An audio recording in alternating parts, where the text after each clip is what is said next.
Hi friends, ఈరోజు మనం టమాటా పులావ్ చేసుకున్నాం. ముందుగా బాణలు పెట్టుకొని దాంట్లో కొంచెం నెయ్యి, కొంచెం ఆయిల్ వేసుకోవాలి. వేసుకున్న తర్వాత బిర్యానీ దినుసులు అంటే బిర్యానీ ఆకు, చెక్క, లవంగా వేసుకోవాలి. అవి కొంచెం వేగిన తర్వాత ఉల్లిపాయ ముక్కలు, పచ్చిమిరపకాయ ముక్కలు వేసుకోవాలి.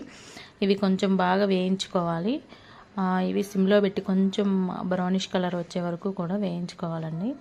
ఇవి ఇప్పుడు కొంచెం వేగిన తర్వాత టమాటా ముక్కలు వేసుకోవాలి. దీనిలో మనం టమాటాలు మగ్గిన తర్వాత కొంచెం పసుపు, అలాగే ఉప్పు, కొంచెం కారం వేసుకొని బాగా మగ్గించుకోవాలి. కలుపుకొని ఈ టమాటా అంతా కూడా పేస్ట్ లాగా అయ్యేలాగా మగ్గించుకోవాలి. అందులో కొంచెం అల్లం వెల్లుల్లి పేస్ట్ కూడా వేసుకొని దాంతో పాటుగా పసుపు, కారం, ఉప్పుతో పాటుగా అల్లం వెల్లుల్లి పేస్ట్ వేసి మగ్గించి అన్నం వేసుకొని బాగా కలుపుకోవాలండి.